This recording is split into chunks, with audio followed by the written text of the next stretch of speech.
तो क्वेश्चन क्या है ये, in a local cellular phone area companies A and B account for 60% and 40% of the cellular phone market.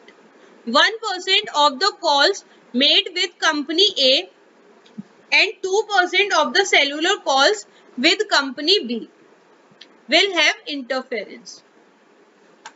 If a cellular call is selected at random, the probability that it will have interference is. यानी कि question क्या कह रहा है, ये question कह रहा है कि आपके किसी लोकल एरिया में दो कंपनी है सेलुलर फोन्स की, company A and company B.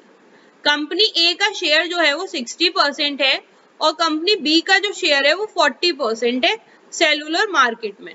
ठीक, अब जैसे कंपनी कॉल ने कुछ मतलब कंपनी ए ने कुछ कॉल्स करी, उनमें से 1% जो है वो इंटरफेरेंस होंगी और कंपनी बी ने जो कॉल्स करी, टोटल जितनी भी कॉल्स करी हो उनमें से 2% जो है वो इंटरफेरेंस करेंगी।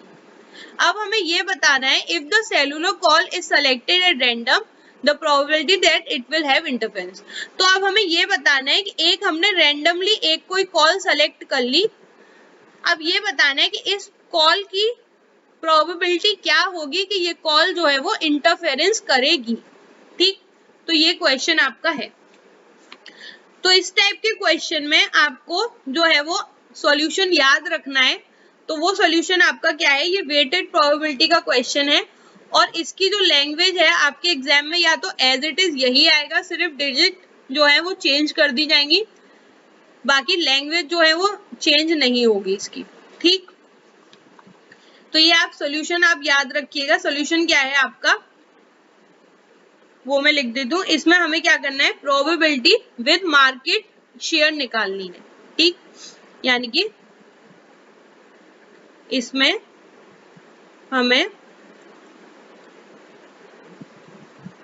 प्रोबेबिलिटी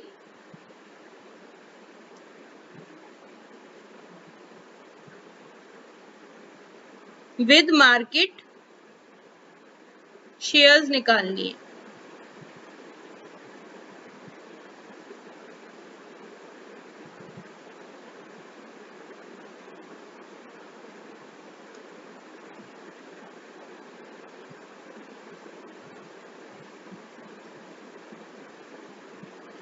और फिर क्या करना है, फिर उनको ऐड करना है। ठीक, देन ऐड, फिर उनको ऐड कर देना है। तो ए का निकाल लेते हैं। तो ए का क्या हो जाएगा, 60% है यानी कि 0.6 इंटू, अब इसमें से 1% जो है वो इंटरफेरेंस कर रही है यानी कि 0.01। ठीक, यानी कि ये क्या निकल के आया, ये निकल के आया 0.006। ठीक, बी का निकाल लेते हैं। तो बी का क्या हो जाएगा, 40% है ये यानी कि 0.4 इंटू ये क्या है 2% जो है वो इंटरफेरेंस कर रही है यानी कि 0.02। इसको करेंगे तो ये क्या आएगा 0.008।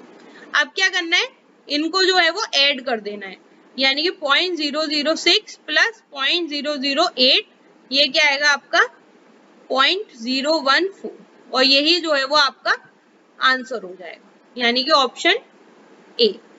ठीक, तो ये जो है वो सॉल्यूशन आप याद रखिएगा कि इस टाइप के क्वेश्चन में जो है वो इसी तरीके की लैंग्वेज जो है वो बनेगी और इसी तरीके से आपको बस ये परसेंटेज थोड़ा चेंज ऊपर नीचे कर देंगे, बाकी क्वेश्चन सेम रहेगा। इसमें थोड़ा मॉडिफिकेशन एग्जामिनर ये कर सकता है कि यहाँ पे अभी 2 कंपनीज दे रखी हैं, एग्जाम में हो सकता है आपको 3 कंपनीज दे दें और उनके मार्केट शेयर दे दें। तो 3 कंपनी के केस में भी आप क्या करेंगे, नेक्स्ट जो है वो सी ले लेंगे और जो भी आपका शेयर दे रखा है वो इनटू करके निकालने के बाद उसको भी ऐड कर देंगे। ठीक, तो कंपनीज आपको कितनी भी दे रखी हो आपको प्रोसेस यही करना है कि पहले मार्केट शेयर निकालना है और फिर उसको ऐड कर देना है और जो ऐड करके आपका आंसर आएगा वही आपका फाइनल आंसर होगा। ठीक।